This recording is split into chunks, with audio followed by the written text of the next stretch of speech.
प्यारे बच्चों, इस YouTube चैनल में आप सबका स्वागत है। आज का हमारा टॉपिक है कक्षा 10 अध्याय 10 मानव नेत्र तथा रंग बिरंगा संसार। मानव नेत्र यह हमारी सबसे आवश्यक ज्ञानेंद्रिय है जो रंग बिरंगे संसार को देखने में हमारी सहायता करती है। इसके भाग इस प्रकार हैं। दृढ़ पटल यह आँख की सबसे बाहरी सखत व सफेद रंग की परत है। इसके आगे एक पारदर्शक उभरा हुआ भाग है जिसे कॉर्निया कहते हैं। रक्तक पटल यह आँख की भूरे रंग की बीच वाली परत है। यह अन्य भागों का पोषण करती है। इसका अगला भाग पुतली कहलाता है। पुतली आँख में प्रकाश की मात्रा को नियंत्रित करती है। पुतली के पीछे नेत्र लेंस होता है। पक्षमाभी पेशियाँ इस लेंस की फोकस को समायोजित करती हैं। दृष्टिपटल या रेटिना यह सबसे कोमल व अंदर की परत है। इसके पीत बिंदु पर प्रतिबिंब बनते हैं। नेत्र तंत्रिकाएँ ये तंत्रिकाएँ मस्तिष्क की संवेदना प्रतिबिंब की संवेदना मस्तिष्क तक पहुंचाती हैं। कार्यविधि जब कोई वस्तु नेत्र लेंस के सामने होती है तो यह उसका वास्तविक उल्टा व छोटा प्रतिबिंब रेटिना पर बना देता है। नेत्र तंत्रिकाएँ उस संदेश को मस्तिष्क तक पहुंचाती हैं तथा मस्तिष्क उसे सीधा करके विश्लेषण करता है। प्यारे बच्चों, ये हमारी पाठ्य पुस्तक है और इसमें यहाँ मानव नेत्र है उसका चित्र जो है दिखाया गया है। इसमें सबसे पहले दृष्टिपटल दिखाई गई है। ये पक्षमाभी पेशियाँ हैं। यहाँ पर ये प्यारे बच्चों ने क्रिस्टलीय लेंस है और नेत्रोद है, ये पुतली है। यहाँ पर ये परितारिका है, स्वच्छ मंडल है यहाँ पर, और इसके अंदर प्यारे बच्चों ये काचा द्रव भरा होता है।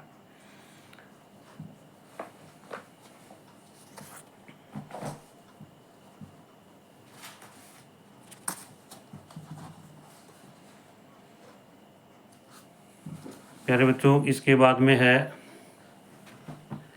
मानव नेत्र लेंस की समंजन क्षमता। इसमें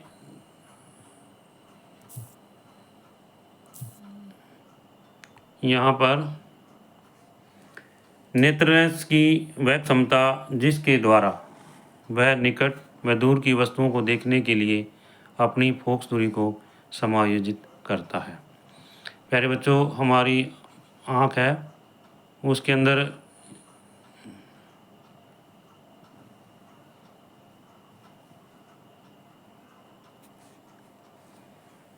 नेत्र लेंस होता है और उसके अंदर फोकस करने की क्षमता होती है। उसके बाद में है नेत्र का निकट बिंदु।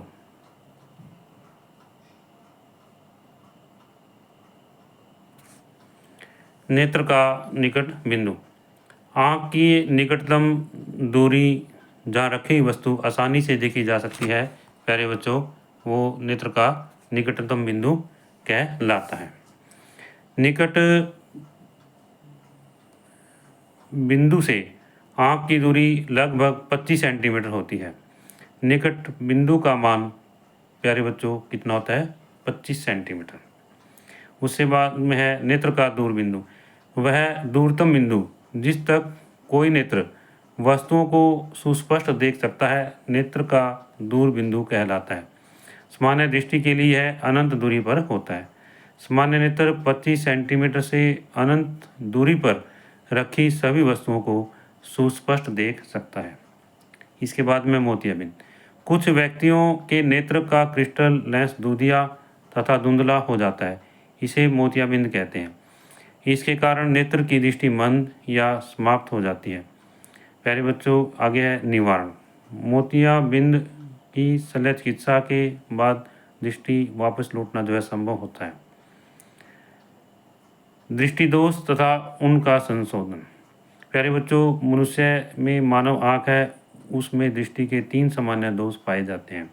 एक निकट दृष्टि दोष, एक दूर दृष्टि दोष और तीसरा है जरा दूर दृष्टिता। तो इसमें आगे है निकट दृष्टि दोष। इसमें निकट रखी वस्तुएं तो स्पष्ट दिखाई देती हैं, परंतु दूर रखी वस्तुएं स्पष्ट दिखाई नहीं देती। इसमें दोष युक्त व्यक्ति का दूर बिंदु अनंत पर न होकर नेत्र के पास आ जाता है। ऐसा व्यक्ति कुछ मीटर दूर रखी वस्तुओं को स्पष्ट देख पाता है। निकट दृष्टि दोष युक्त नेत्र में किसी दूर की वस्तु का प्रतिबिंब दृष्टिपटल पर न बनकर दृष्टिपटल रेटिना पर न बनकर दृष्टिपटल के सामने बनता है। दोष का कारण अभिनेत्र लेंस की वक्रता का अत्यधिक होना, नेत्र गोलक का लंबा होना। दोष का निवारण, इसके लिए प्यारे बच्चों अवतल लेंस का प्रयोग किया जाता है। इससे प्रतिबिंब वापस रेटिना पर बनता है। अब इसमें यहाँ पर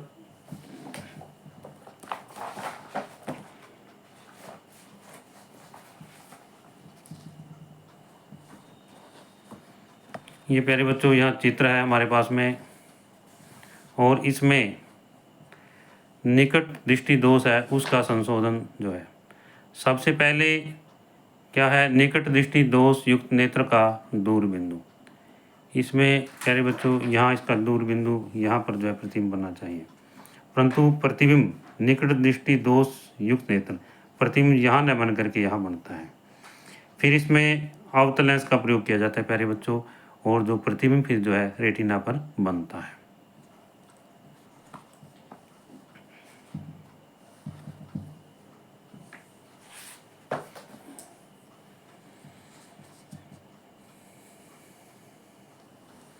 इसके बाद में है दूर दृष्टि दोष। इसे दीर्घ दृष्टि दोष या दूर दृष्टि दोष भी कहते हैं।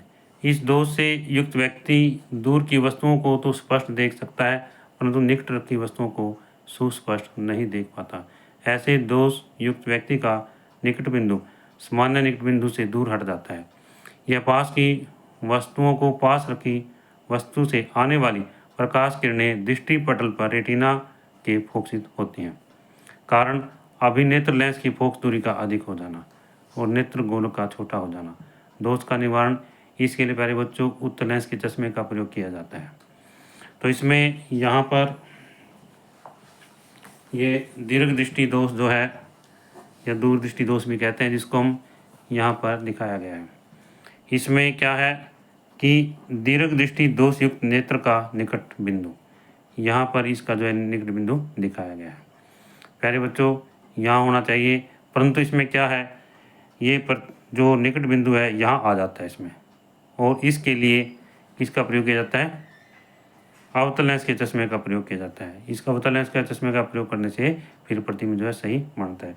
निकट दीर्घ दृष्टि दोष का संशोधन इसमें यहाँ आ जाता है।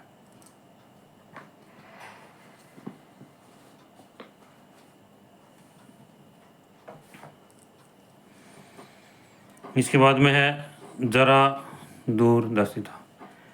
आयु बढ़ने के कारण नेत्र की पक्षमाभी पेशियां जो है कमज़ोर हो जाती हैं। इससे लेंस की स्पंदन क्षमता घट जाती है।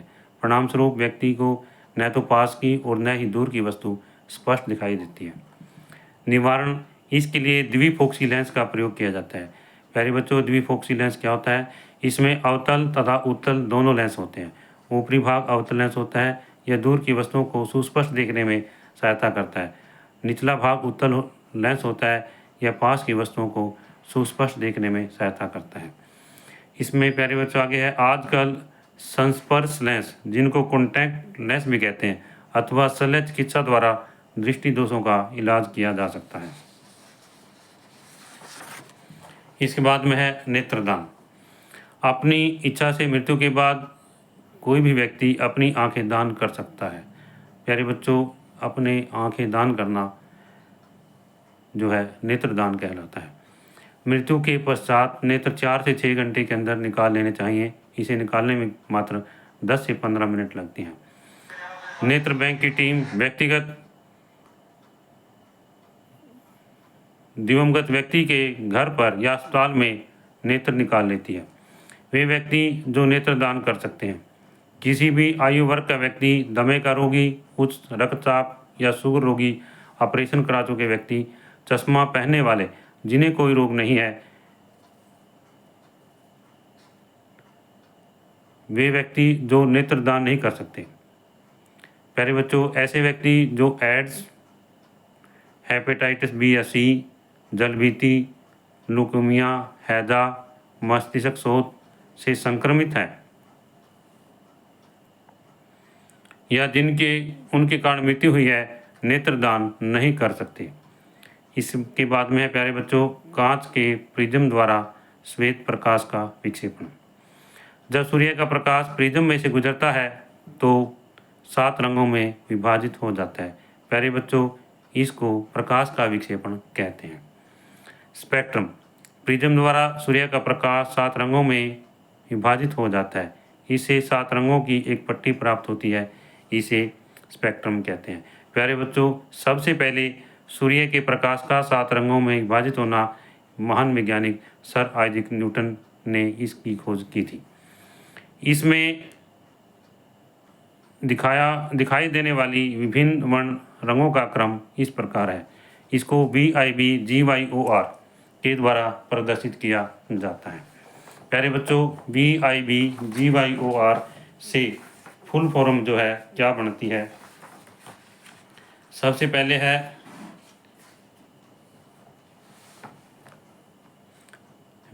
बी से बैंगनी वायलेट बनता है, इंडिगो जामनी, ब्लू से नीला, जी से ग्रीन हरा और येलो जो है वाई से येलो है पीला बनता है, ओ से नारंगी तथा आर से रेड बनता है। प्यारे बच्चों, इस प्रकार यह स्पेक्ट्रम के जो है विभिन्न रंग हैं, हमने इनके बारे में बताया। इसके बाद में है श्वेत प्रकाश।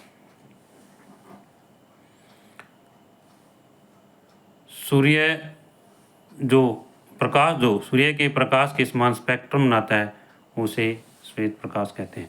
प्यारे बच्चों, जो सूर्य का प्रकाश है, जैसा कि हमने ऊपर बताया, प्रिज्म में से देखते हैं तो यह 7 रंगों में विभाजित हो जाता है। तो कहने का भावार्थ यह है कि सूर्य के प्रकाश के अंदर ये 7 रंग जो हैं होते हैं। अब इसमें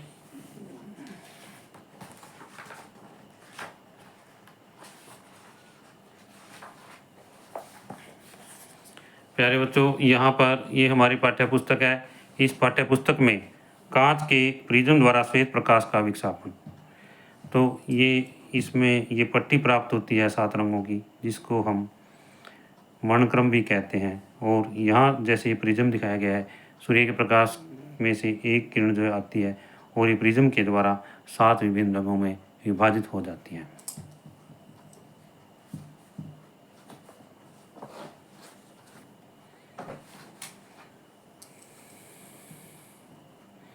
इंद्रधनुष का निर्माण।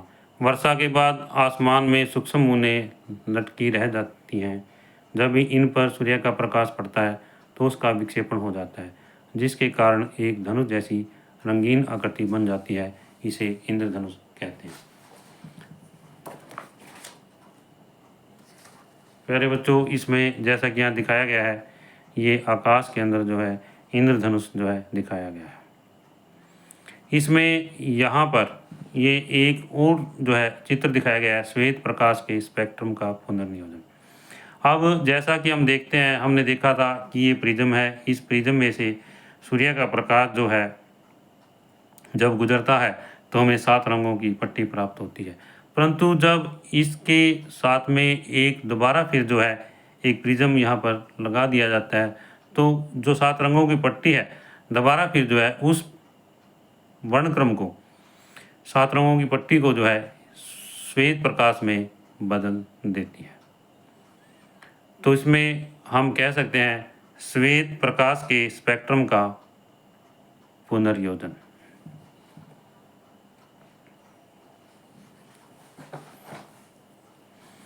वायुमंडलीय अपवर्तन। गर्म वायु अपने ऊपर की ठंडी वायु की तुलना में हल्की अर्थात कम सघन होती है। इसका अपवर्तनांक ठंडी वायु की अपेक्षा थोड़ा कम होता है। इसलिए गर्म वायु में से होकर देखने पर वस्तु की आभासी स्थिति प्रतीत होती है। यह स्थिरता हमारे स्थानीय पर्यावरण में लघु स्तर पर वायुमंडलीय अपवर्तन का ही एक प्रभाव है। तारों का टिमटिमाना एक ऐसी ही परिघटना है। इससे आगे प्यारे बच्चों तारों का टिमटिमाना। तारों के प्रकाश के वायुमंडलीय अपवर्तन के कारण तारे जो है टिमटिमाते प्रतीत होते हैं। प्यारे बच्चों, जो वायुमंडल अपवर्तन है उसके कारण ही जो है हमें तारे जो है टिमटिमाते हुए दिखाई देते हैं या प्रतीत होते हैं। तारों से आने वाला प्रकाश पृथ्वी के वायुमंडल द्वारा अपवर्तित होता रहता है, अतः तारे की आभासी स्थिति उसकी वास्तविक से कुछ भिन्न दिखाई देती है। तारों से आने वाली प्रकाश की किरणों का पथ थोड़ा थोड़ा परिवर्तित होता रहता है। तारे की आभासी स्थिति विचलित होती रहती है तथा आंखों में प्रवेश करने वाले तारों के प्रकाश की मात्रा जो है झिलमिलाती रहती है, जिसके कारण हमें तारे जो हैं टिमटिमाते हुए प्रतीत होते हैं।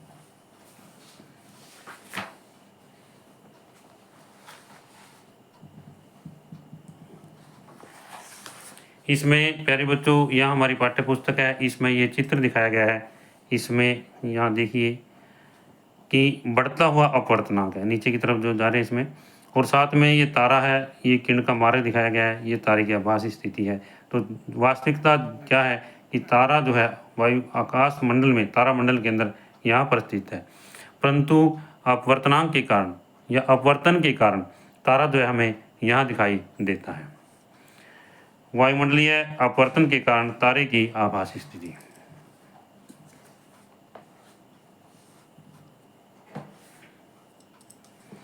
ग्रह क्यों नहीं टिमटिमाते? यह ग्रह जो है पृथ्वी के पास हैं, ग्रहों से आने वाले प्रकाश की मात्रा अधिक होती है, इसका वायुमंडल द्वारा अपवर्तन नहीं होता, इसलिए ग्रह टिमटिमाते प्रतीत नहीं होते।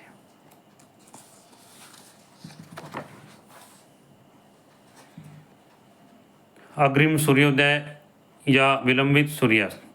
वायुमंडलीय अपवर्तन के कारण सूर्य वास्तविक सूर्योदय से 2 मिनट पहले तथा वास्तविक सूर्योदय से 2 मिनट बाद तक दिखाई देता है। वास्तविक सूर्योदय से अर्थ है सूर्य द्वारा क्षितिज को वास्तव में पार करना। इस प्रकार वास्तविक सूर्यास्त व आभासी सूर्यास्त के बीच में समय का जो अंतर है प्यारे बच्चों 2 मिनट है। इसी परिघटना के कारण ही सूर्योदय तथा सूर्यास्त के समय सूर्य की चक्रिका हमें चपटी प्रतीत होती है। टिंडल प्रभाव। कुलाइडी कणों द्वारा प्रकाश के प्रकीर्णन की परिघटना टिंडल प्रभाव उत्पन्न करती है। जब प्रकाश किसी कुलाइडी विलयन या विषमांगी मिश्रण में से गुजरता है तो प्रकाश का मार्ग चमकने लगता है।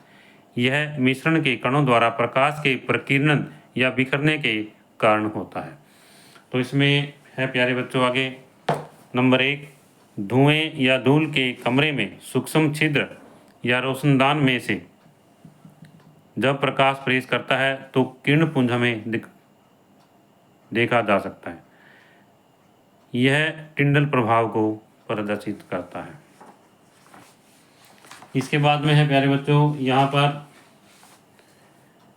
किसी घने जंगल के वितान से सूर्य का प्रकाश गुजरता है तो टिंडल प्रभाव को देखा जा सकता है। जंगल में कुहासे से जल की सूक्ष्म बूंदें प्रकाश के प्रकीर्णन के कारण दिखाई देती हैं।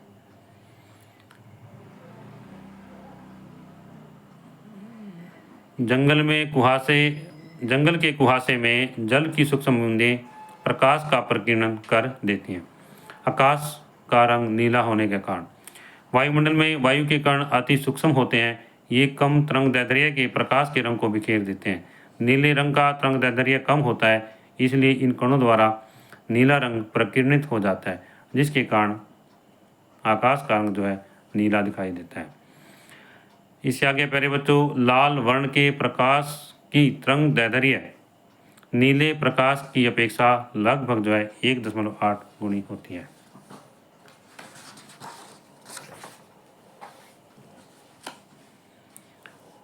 यदि पृथ्वी पर वायुमंडल न होता तो कोई प्रकीर्णन नहीं होता तथा आकाश जो है काला प्रतीत होता।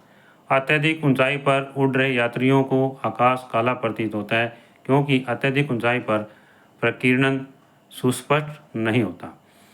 इससे आगे प्यारे बच्चों खतरे के संकेत सिग्नल का रंग लाल होता है, क्योंकि लाल रंग का प्रकीर्णन सबसे कम होता है, इसलिए यह दूर से देखने पर भी लाल रंग का ही दिखाई देता है।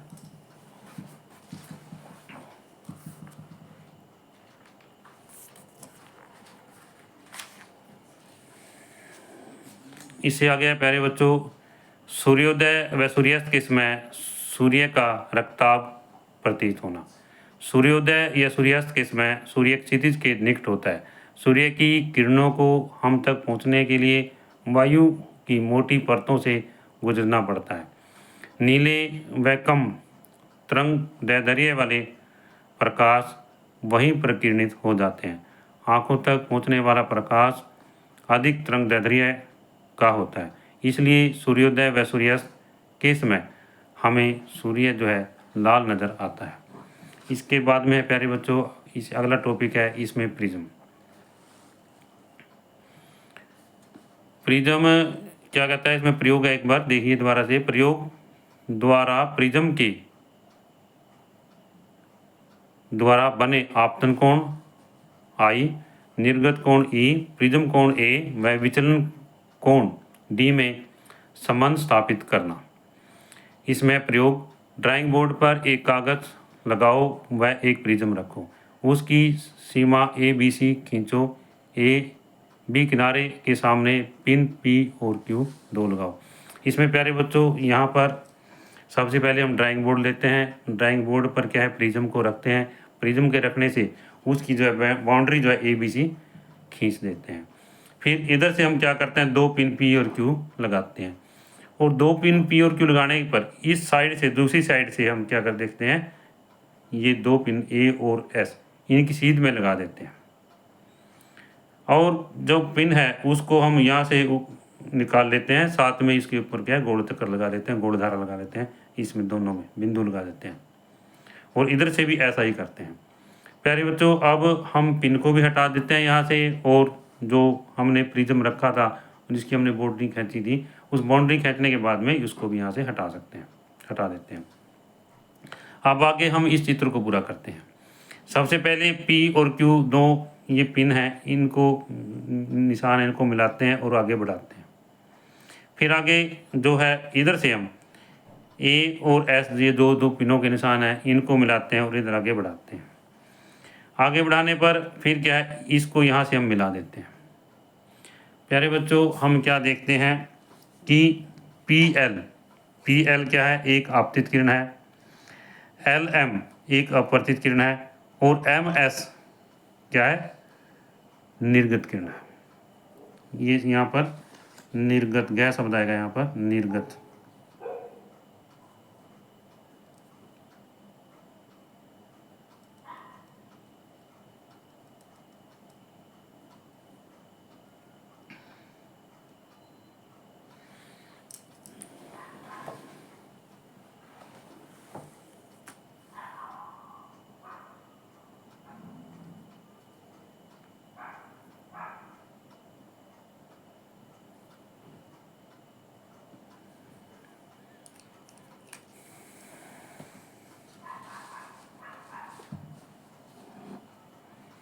इसके बाद में प्यारे बच्चों L तथा M बिंदु पर अभिलंब GH, इसके बाद में हम क्या करते हैं, ये अभिलंब GH खींचते हैं और इधर जो है EF खींचते हैं, इनको मिलाते हैं।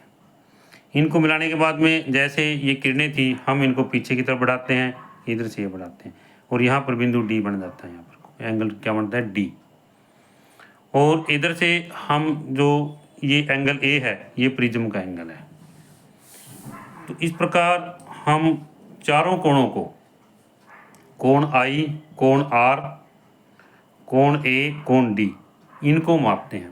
इनको मापने के बाद में जैसा कि हमने यहाँ पर देखा था, कोण I जमा कोण E बराबर कोण A प्लस में कोण D, ये हमें बराबर प्राप्त होता है। देखिए दोबारा एक बार हम पढ़ते हैं इनको। L तथा M बिंदु पर अभिलंब GH व EF खींचो। L तथा आपतन कोण GLP कोण I के, अपवर्तन कोण MLH बराबर R के तथा निर्गत कोण EMS बराबर E के। PL को K तक बढ़ाओ, आगे कहता है SR को बढ़ाओ ताकि यह PLK को T पर मिले। इससे आगे प्यारे बच्चों कोण KTS बराबर कोण D, ये विचलन कोण है। कौन सा कोण है, विचलन कोण है। चारों कोणों को नाप लो। कौन कौन से, कोण I, कोण E, कोण A तथा कोण D को। प्यारे बच्चों, इससे आगे जैसा कि हमने देखिया, ये हमारा चित्र है और इसके बाद में हमने पढ़ा यहाँ पर